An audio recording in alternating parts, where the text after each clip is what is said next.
Selon toute vraisemblance, si vous fermez les yeux et imaginez Jésus, vous imaginez sûrement un homme blanc. Sans le vouloir ni l'avoir vraiment conscientisé, beaucoup d'entre nous sont devenus des disciples d'un Jésus blanc. Non seulement ce Jésus blanc est inexact, mais il pourrait également inhiber notre capacité à honorer l'image de Dieu chez les personnes d'autres couleurs. Jésus-Christ avait la peau noire, selon une découverte rendue publique par le président russe qui est Vladimir Poutine. Disons que toutes ces vérités restent des allégations. Pour en revenir à l'histoire originelle, en l'occurrence d'Adam et Ève, force est de constater que l'Afrique noire est considérée depuis toujours par des scientifiques comme le berceau de l'humanité. Ça, nous le savons tous. Dès lors, la conclusion la plus logique s'impose. Le premier homme Adam et la première femme Ève étaient bien des Noirs africains, croyez-moi.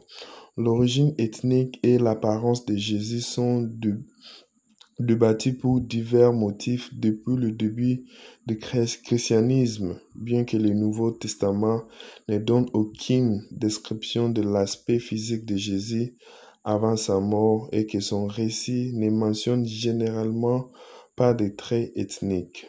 Pourtant, Jésus est né à Bethléem en Judée, actuellement Cisjordanie. Vous le connaissez aussi bien.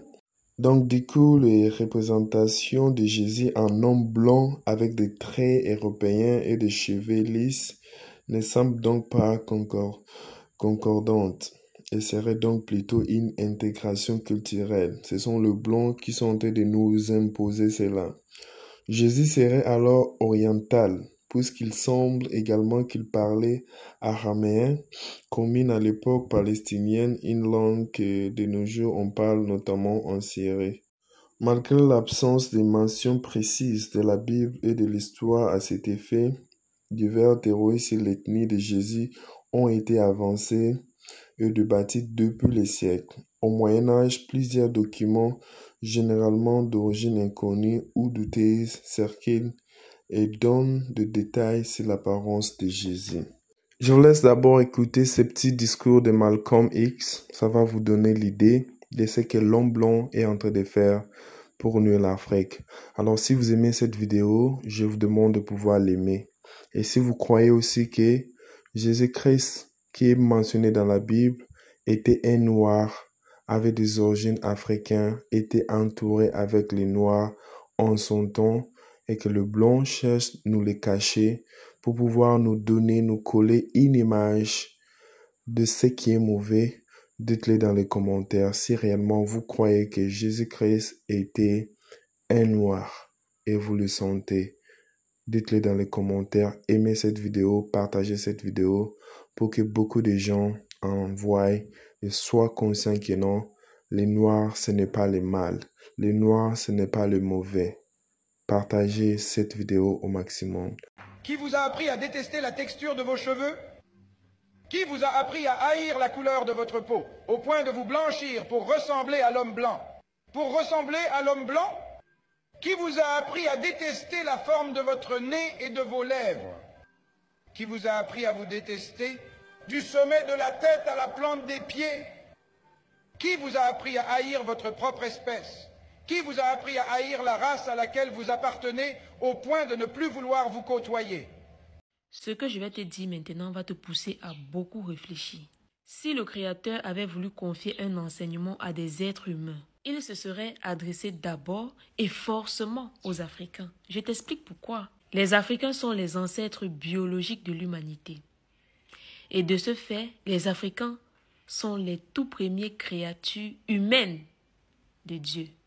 Il aurait confié son message aux Africains afin que ceux-ci enseignent les autres peuples. Quand on dit la toute première civilisation mondiale est africaine, et c'est de là que dérivent la plupart des civilisations des autres peuples, le tout premier message reçu de Dieu n'est pas africain, mais ça vient qu'après. Posez-vous cette question. Les Africains n'ont pas créé de religion pas parce qu'ils avaient peur. Ils ne savaient pas à quoi ressemble Dieu. Les Africains ont considéré que la nature c'est Dieu parce qu'ils voyaient toutes les réalisations de la nature. Ils voyaient que c'est la nature qui les donnait à manger, c'est la nature qui prenait soin d'eux. Vu que les Africains n'avaient jamais vu à quoi ressemble Dieu, ils se sont donc intéressés à ses créations, qui est la nature. Les peureux qui sont dans les religions adorent dire « La justice divine va se charger d'eux. La justice divine va se charger d'eux. » Quand vous voyez dans vos livres religieux, c'est écrit « Esclaves, soumettez-vous à vos maîtres terrestres. » On n'a pas dit vos maîtres spirituels. Terrestres. Qu'ils soient bons et indulgents ou alors difficiles. Ça veut dire même s'ils vous fessent, vous allez vous soumettre à vos maîtres terrestres. Avec ce passage, tu comprends clairement que la personne qui a rédigé ce passage comptait avoir des esclaves.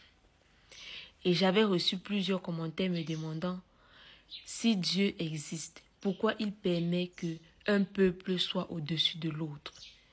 Il y a d'autres totos qui sont venus me dire que chaque peuple a son rôle dans la vie. Pourquoi Israël et la Palestine se défendent avec les armes? Ils peuvent également s'asseoir et dire on attend la justice divine. Pourquoi ils ne le font pas? Une petite fille africaine naît. On lui donne un prénom ancestral blanc. La première poupée qu'on lui offre est une poupée blanche. Sur la boîte des laits, des céréales, tout ce qu'elle consomme là, elle voit soit la photo d'une blanche, soit la photo d'une métisse. Ses premiers dessins animés, les personnages sont blancs. Les rares livres qu'on lui donne parlent des blancs. À l'école coloniale où elle fréquente, on lui parle avec la langue des blancs. On lui parle que des histoires qui concernent les blancs. On lui présente les héros blancs. Sur ses vêtements, il y a des princesses et des héroïnes blanches. L'église qu'elle fréquente, Dieu est blanc, son fils est blanc et le diable est noir.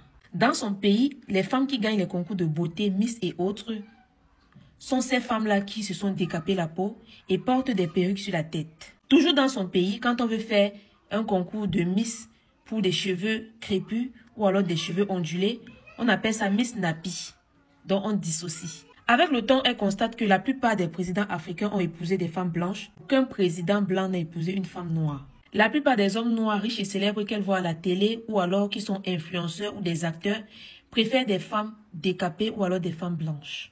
Sa mère et la plupart des femmes de son entourage portent des perruques, ont honte de leurs cheveux.